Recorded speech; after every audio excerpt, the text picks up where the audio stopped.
உன்கிட்ட சாரி கேட்கணும்னு தோணுச்சு. என்ன திடீர்னு? கொஞ்ச நாளா கில்ட்டியா இருந்தது. உனக்கு ரொம்ப ஹர்ட் பண்ணிட்டேன். நீ என் கூட இருக்கும்போது உன் அருமை புரியல. Sorry Sethu. I miss you. எனக்கு கல்யாணம் ஆயிடுச்சு. தெரியும் சேது. உன் ஒய்ஃப் பேர் கூட கண்மணி.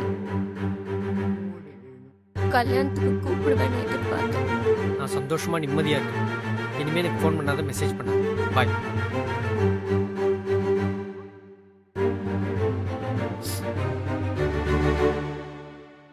நான் சொன்னது கரெக்ட் இல்ல?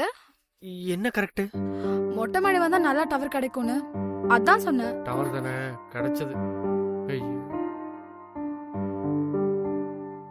ஏய், உன்கிட்ட ஒண்ணு கேட்கவா? கேளுடா. டென்ஷன் ஆக கூடாது. என்ன கேட்க போற? எங்க அப்பாக்கு கல்யாணம் ஆகும்போது எங்க அப்பாவோட சம்பளம் எவ்வளவு தெரியுமா? வெறும் 3000 ரூபாய் தான். எங்க அம்மா சொல்லிருக்காங்க. கல்யாணம் 1 வருஷத்துல நான் பிறந்துட்டேனா? இப்ப எதுக்கு இதெல்லாம் சொல்ற? இல்ல, உன்னோட ஆனுவல் இன்கம் 12 lakhsல நம்ம ஏன் ஒரு குழந்தை பெற்று கூடாது?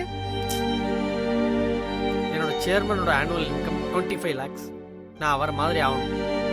ஒரு வீடு வாங்கணும், கார் வாங்கணும். அப்புறம் தான் குழந்தை எல்லாம். ஏன் இப்படி முட்டாள்தனமா பேசிட்டு இருக்க? கூலி வேலை பாக்குறவங்க, ரோட்ல பூ விக்கிறவங்க எல்லாம் கூட குழந்தை பெத்துட்டு நல்லா இருக்காங்கல்ல? நிறுத்துறியா? நம்ம ஏன் ஒரு குழந்தை பெற்று கூடாது? ஏய், உனக்கு 20, எனக்கு 25. நமக்கு தான் வயசு இருக்குல்ல, மெதுவா பெத்துப்போம். அதுக்கு ஏய், அறிவில்ல? உனக்கு ஒரு தடவை சொன்ன புரியாதா? இனிமே குழந்தைய பத்தி என்கிட்ட பேசாத, புரியுதா? ஓ.